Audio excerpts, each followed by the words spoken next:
Welcome back to Women Who Fight, where we cover everything from the world of women's professional wrestling and mixed martial arts. I'm your host, Robin Ray, along with my good friend and MMA junkie, Kit Lasco. Hey. So, Kit, I know you've been dying to talk about the Ronda Rousey situation, so have at it. Well, look, everyone has already broken down Ronda's title loss to death, so I don't think there's any need to cover that, okay? But what I do want to talk about is who's next. Assuming Ronda is going to be out a while, who's the next big thing to come along in MMA and take over the division like Ronda did? Oh, well, I was prepared to discuss upcoming opponents for Charlotte's Divas Championship, so don't ask me. Okay, fine. Well, I'll just hit you with one name to remember. Brooklyn Von Braun. Okay. She was a state champion wrestler in high school who has recently made the transition to MMA, and she looked absolutely dominant in her first couple fights. Brooklyn Von Braun.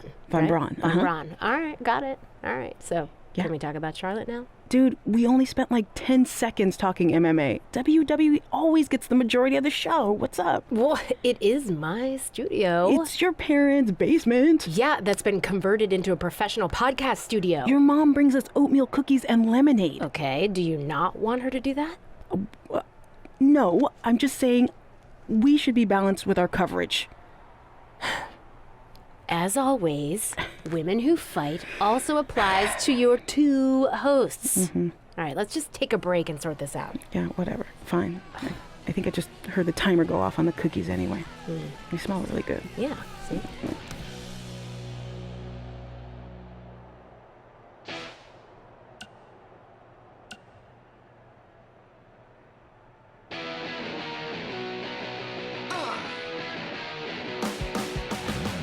Welcome to another edition of Women Who Fight, where we cover everything from the world of women's professional wrestling and mixed martial arts. As always, I'm your host, Robin Ray, along with my good friend and MMA junkie, Kit Lasco.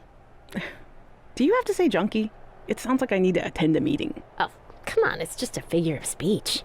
Okay, so figure out something else to say. Okay, fine. Well, I was going to discuss the huge announcement of the new SmackDown Live Women's Championship by GM Daniel Bryan, but since it seems like you're all fired up today, let's start with some MMA talk. What do you got?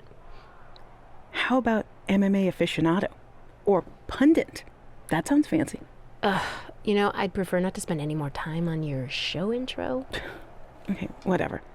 What I'd like to pundit on is MMA phenom, the American hero, Brooklyn Von Braun, who just dominated her most recent fight to advance her record to 5-0. Ooh, American hero, huh? Well, I guess she thinks pretty highly of herself. Well, she's certainly confident, yeah.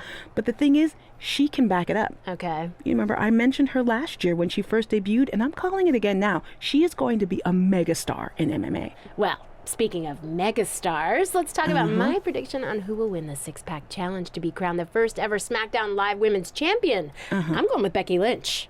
I feel like she's ready to become the cornerstone of SmackDown Live and maybe even WWE. Look, I appreciate your enthusiasm and also all the progress that the women have made, but cornerstone of WWE? I hope I'm wrong, but I just don't see that happening. Well, I have a good feeling about this, even though I'm not a pundit. No, you're not.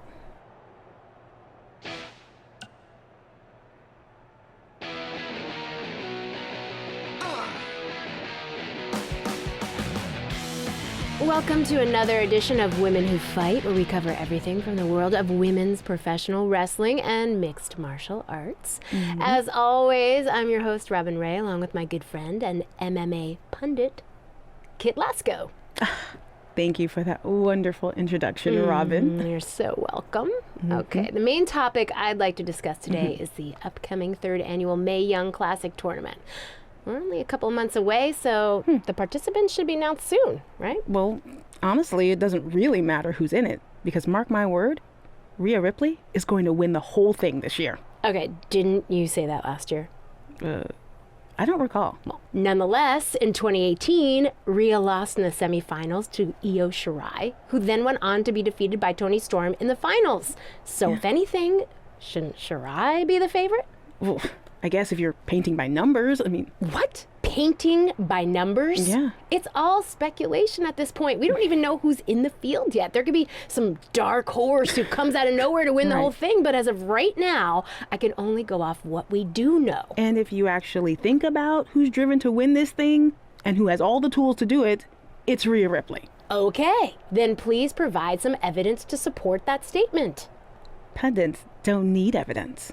Ugh, I can tell this is going to be another one of those shows. Yeah.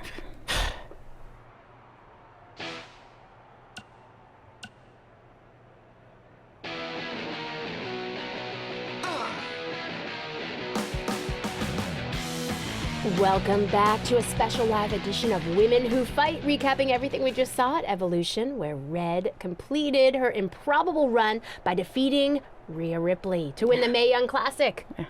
Kit, I seem to remember you being pretty confident that Rhea Ripley was going to win the whole thing. Oh, I also seem to remember you thinking Io Shirai was going to win it. At least my predicted winner made it to the finals. Okay, so we were both wrong. Okay, but let's talk about what this means for Red going forward. Okay. The Mae Young trophy's nice, but you have to assume the even bigger prize she earned tonight was a WWE contract. Well, yeah, more specifically an NXT contract.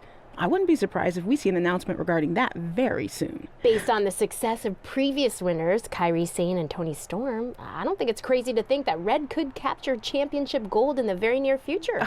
Whoa, take it easy there. She doesn't even have a deal yet as far as we know. And besides, didn't you learn your lesson on wrongly predicting the winner of the Mae Young Classic? I'm just saying Kairi Sane won the NXT Women's Championship less than a year after winning the first Mae Young Classic, and then Toni Storm won the NXT UK Women's Championship only a few months after she won last year's Mae Young.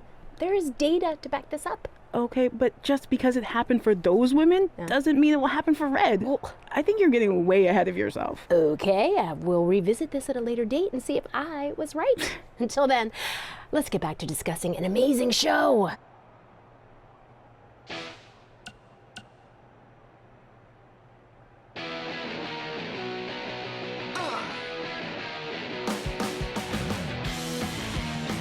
Welcome back to another edition of Women Who Fight with MMA Authority. Hey. Kit Lasco and yours truly, the pro wrestling prognosticator, Robin Ray. Are you really calling yourself that now? Uh-huh, because that's what I do. I prognosticate. You correctly predicted that Red would hold a title within a year of winning the Mae Young Classic, and now for the last month, you haven't stopped bragging about it. It's really not a good look. Whatever. Oh, but I guess you need to get your bragging in while you can before Red loses her championship back to Candice LeRae in their singles match. And what makes you so sure that's going to happen? Because Red's had that brutal eye injury, and there's no way she's been able to train consistently. Maybe she could overcome that in a normal match, but not in an Iron Woman match where stamina means everything. Oh, since when are you an expert on stamina?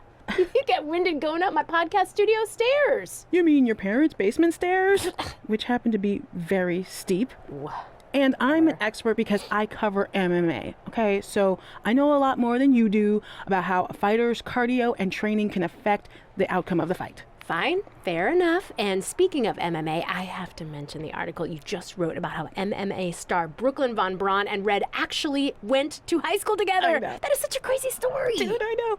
Yeah, Brooklyn only had limited time to talk to me because of her busy schedule, but she had some very interesting things to say about Red and her friend Trey.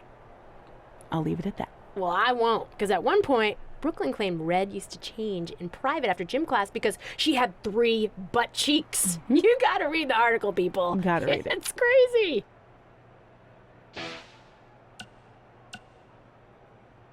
We have a few minutes to fill, so can we finally talk about Brooklyn Von Braun's latest movie release? Sure, I guess. I'll let you go first. What'd you think? You didn't watch it, did you? No, I totally did.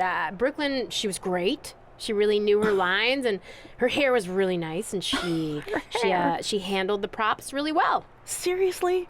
Okay, fine. I blew it off, but I just figured you'd fill me in. Well, this segment's off to a great start. Where was I? Brooklyn plays an MMA fighter. Big stretch. Ooh. Are you going to snark? Or are you going to let the person who actually watched the movie do the segment? Sorry. Continue. Well, When her MMA career is derailed due to injury, a chance encounter leads her to the world of competitive tap dancing. Hence the title, Tapping Out. Sounds like I made the right call not watching it. It was actually entertaining. And hey, as long as it's not getting in the way of her training, then she should do whatever she wants. Besides, you have to give her credit for trying new things, which is something you could attempt every once in a while. I just tried this new movie review segment. Not a fan. I'm going to start my own podcast. Women who respect their co-hosts. Aw, that's a bit wordy. Anyway, speaking of new things, we have a brand new sponsor who can help you become the next WWE superstar. Are you sick of going through life unrecognized and unappreciated? Well, what if I told you in just a few months I could make you famous around the world? Because that's what I did for WWE superstars Red and Trey. With my help and a sizable but fair tuition, they went from losers to bruisers. So if you want to get on the fast track to WWE success, there's only one place to do it: Riley Flash's Wrestling Academy. Fame and fortune is only one call away. So give me a ring, and I'll see you in the ring. Red and Trey did not authorize this message, and WWE success is highly unlikely.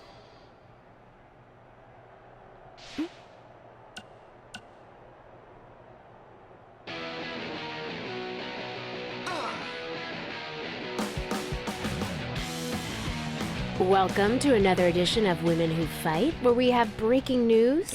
The new team of Red and Mickie James will get a tag team championship opportunity at Super Showdown. You neglected to mention it will be an Australian rules tag match in front of the Iconics' home crowd. I think all of that adds up to this being Mickie James's final match. You know, as our resident WWE expert, I have to mention that Ric Flair faced a similar career-ending stipulation years ago, and he went on to win quite a few matches before Shawn Michaels eventually retired him at WrestleMania. I think this situation could motivate Mickie James to go on a similar winning streak. Ric Flair and Mickie James are two completely different people in two completely different eras. Besides, Flair was competing in singles matches, not as part of a team, which means Mickey's career is not only in her own hands, but also Red's. That's a lot of pressure. Well, if anyone can handle that kind of pressure, it's Red. She's been a champion everywhere she's gone, and her win-loss record is one of the best we've ever seen. Not to mention, Mickie James is a hero of hers. I mean, the last thing Red wants to do is let her down. But that win-loss record you mentioned is from singles matches. Red's never been part of a team. Meanwhile, the Iconics have been teaming for years. They grew up together. Okay. Can we at least agree that it was a good thing that Red and Mickie interrupted the Iconics' rules of cricket? Well, I don't know. I mean, I was kind of interested to learn more about it. Seems like a cool sport. Seriously? You know, maybe we should start talking about cricket on the show. Would probably get about as much time as MMA does. Here we go again. All right, fine. I'll wrap this up by saying I firmly believe we'll see new tag team champions coming out of Super Showdown, and more importantly, Mickie James will go on to fight another day. Sorry, can you read all that? I was reading about cricket. Really? Mm-hmm.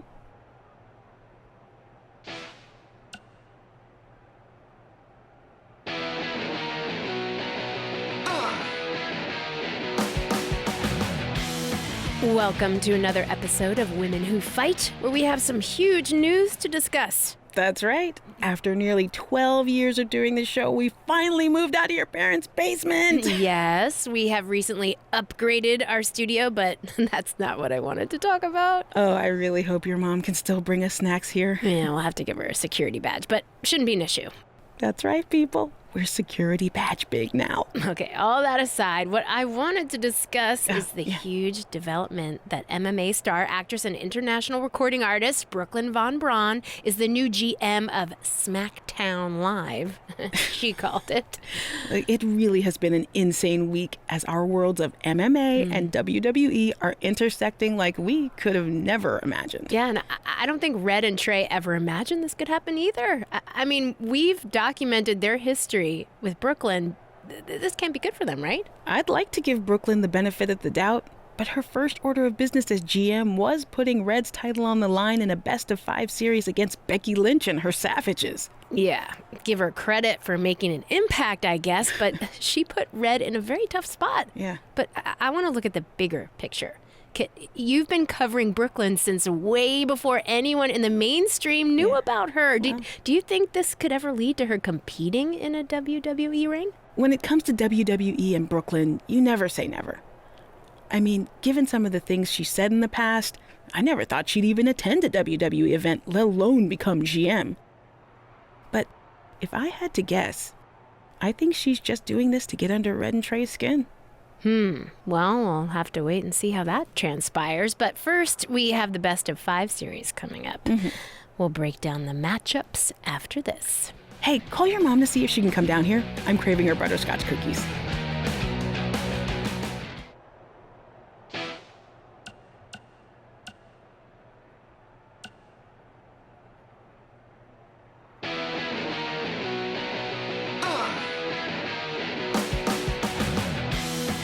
Welcome to a special live edition of Women Who Fight, covering all the fallout from SmackDown 1500.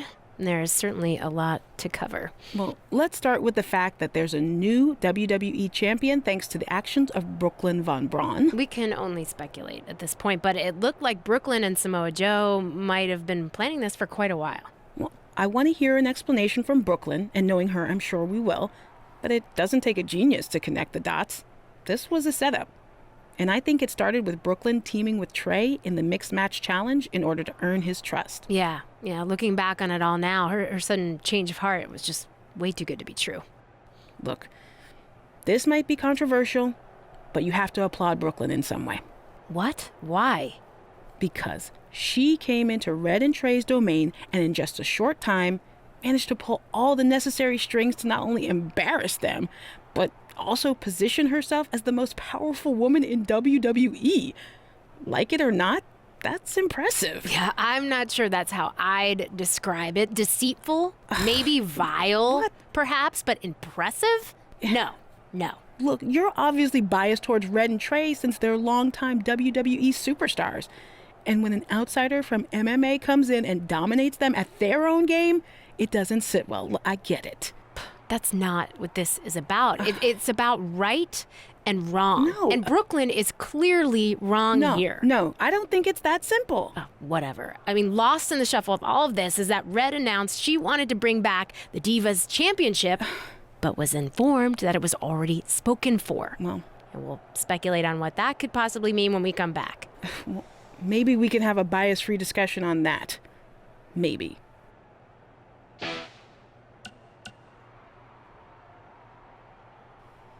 We had a lot of things planned for today's WrestleMania preview show, but all those went out the window at the Hall of Fame ceremony when Brooklyn Von Braun and Samoa Joe assaulted Red and Trey, destroying the moment they'd been working for their entire careers. There's just a lot to digest here. We're just on the outside covering this, so imagine what Red and Trey have been working through. This is their entire lives. I mean, Red had been keeping that secret from Trey all those years. How do you deal with that? Look, I'll be the first to admit I've taken Red's side since day one, and she has some things she needs to reconcile with Trey, but that's between them. Yeah. And on the flip side, in no way does it excuse what Brooklyn did. So please, Kit, don't try to defend Brooklyn like you always do. I'm just not in the mood. That's not what I'm doing. And honestly, I can't this time. Like you said, Red and Trey have their own stuff to work out, but what Brooklyn did crossed the line. That wasn't one-upping Red and Trey or outsmarting them. That was disgraceful. And I'm happy that apparently Red and Trey have been able to work out their issues to the extent that they'll be able to fight back against Brooklyn and Samoa Joe at WrestleMania. For once, I agree with everything you said, but what will this cost Red and Trey? If they lose the match, they lose their Hall of Fame spots. And what if that was Brooklyn's goal all along and they're just playing right into it? Red and Trey, they have nothing to gain and everything to lose. Well, I wouldn't say they have nothing to gain. I mean, they have their pride and their honor to uphold. And And maybe if they defeat Brooklyn and Joe, they can finally stop Brooklyn from tormenting them ever again. I mean, the logical side of me doesn't know if that will happen, but in my heart, I hope that's what we'll see tonight. Well, we're on the same page there. Good luck to Red and Trey. Yeah. And we'll be pulling for you. Totally.